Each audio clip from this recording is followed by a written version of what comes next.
नमस्कार साथियों, मैं आपका साथी दिनेश बोहरा। राजस्थान के अंदर कांग्रेस विधानसभा चुनाव के अंदर बुरी तरीके से हार हुई थी, आप देखिए। और उसके बाद राजस्थान के पूर्व मुख्यमंत्री अशोक गहलोत ने आज एक बड़ा बयान दिया है। उस बयान की चर्चा हर जगह पर हो रही है। और उसके साथ ही हार के बावजूद भी आप देखिए, पूर्व मुख्यमंत्री अशोक गहलोत को एक बड़ी जिम्मेदारी कांग्रेस के अंदर मिली है 2024 लोकसभा चुनाव को देखते हुए।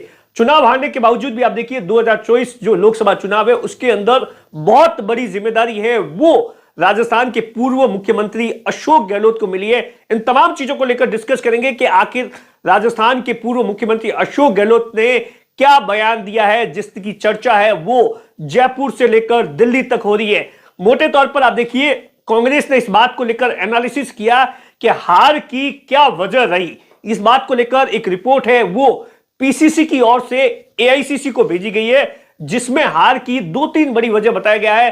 पहली, जो कि हमेशा से पूर्व मुख्यमंत्री अशोक गहलोत लगातार कह रहे हैं कि ध्रुवीकरण, और दूसरी जो सबसे बड़ी वजह बताई गई है कि जिसके अंदर प्रदेश के कांग्रेस के जो बड़े नेता थे, बड़े नेता चाहे वो मंत्री थे या बड़े नेता थे, इशारा सचिन पायलट की ओर भी था कि ये जो बड़े नेता थे ये अपने विधानसभा क्षेत्रों से बाहर नहीं निकले, बाहर प्रचार प्रसार नहीं किया, या जो विधायक थे वो इस बात को लेकर जनता में बता नहीं पाए कि अगर सरकार चली गई तो योजनाएं बंद होगी। और यही सबसे बड़ी वजह है कि राजस्थान के अंदर कांग्रेस को चुनाव हारना पड़ा। दरअसल आप देखिए, जब भी मुख्यमंत्री अशोक गहलोत है बतौर चुनाव लड़ते हैं, जब वो मुख्यमंत्री होते हैं, तो उसके बाद में आप देखिए तीसरी बार लगातार हार हुई है। लेकिन इससे पहले आप देखिए, पहले 56 था, उसके बाद में 21, लेकिन इस बार का जो स्ट्राइक रेट है वो कहीं ना कहीं आप देखिए काफी अच्छा स्ट्राइक रेट है। जो स्ट्राइक रेट है वो आप देखिए 69 के आसपास है, वोट परसेंट भी बड़ा है। और उसके बाद आज मुख्यमंत्री जो पूर्व मुख्यमंत्री अशोक गहलोत है, उन्होंने जो बयान दिया है उसमें कहा है कि मुझे चुनाव हारने का दुख नहीं है। जी हां, आप ठीक सुन रहे हैं। जो अशोक गहलोत है उन्हें राजस्थान के अंदर विधानसभा चुनाव हारने का कतई दुख नहीं है, ऐसा गहलोत साहब कह रहे हैं अपने मीडिया इंटरव्यू के दौरान। और उसके आगे कहते हैं कि मुझे चिंता इस बात की है कि देश में क्या हो रहा है। दरअसल अशोक गहलोत इस बात का जिक्र कर रहे हैं कि कल जिस तरीके से आजादी के बाद में पहली बार इतने सांसदों को निलंबित किया गया है, उस घटना का जिक्र कर रहे हैं कि कैसे विपक्ष को दबाया जा रहा है, इन तमाम चीजों का जिक्र है वो कर रहे हैं। और उसके बाद पूर्व सीएम है वो कह रहे हैं कि चुनाव में हार जीत तो होती रहती है, मैंने राजस्थान में अपना पूरा फर्ज है वो पूरा किया है। क्योंकि ये चुनाव था जो देखिए पूरा का पूरा चुनाव है वो अशोक गहलोत के चेहरे पर लड़ा गया था।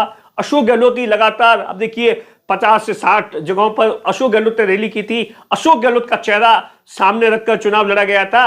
और उसके बाद में कहा देश में जो हो रहा है उस पर लोगों को चिंतित होने की जरूरत है। इस बात को लेकर कहा है कि पूरे देश के अंदर जिस तरीके से जो लोकसभा के अंदर घटनाक्रम हुआ है उस बात को लेकर चिंता करने की जरूरत है। और उसके बाद दोपहर होते होते जो अशोक गहलोत को लेकर एक बड़ी खबर आई है कि जो इंडिया गठबंधन है उसको लेकर जो राष्ट्रीय अध्यक्ष खड़गे हैं उन्होंने अशोक गहलोत को बड़ी जिम्मेदारी दी है। 5 एक टीम बनाई है 5 लोगों की, जिसके अंदर 2 पूर्व मुख्यमंत्री है, उसके अलावा 3 अलग मेंबर है। लेकिन अशोक गहलोत को बड़ी जिम्मेदारी दी गई है 2024 लोकसभा चुनाव है वो जिताने की। अब देखने वाली बात होगी कि अशोक गहलोत है वो अपना जादू है वो दिल्ली के अंदर क्या कुछ कर पाते हैं, क्या कांग्रेस के अंदर 2024 के लिए कोई जादू कर पाते हैं जिससे कि अशोक गहलोत है वो कांग्रेस को एक बार फिर से जिंदा कर दे, या इंडिया गठबंधन के अंदर ऐसा कोई शेयरिंग फॉर्मूला लेकर आ जाए जिससे कि इंडिया गठबंधन है वो मोदी सरकार को टक्कर दे दे। इन तमाम चीजों को लेकर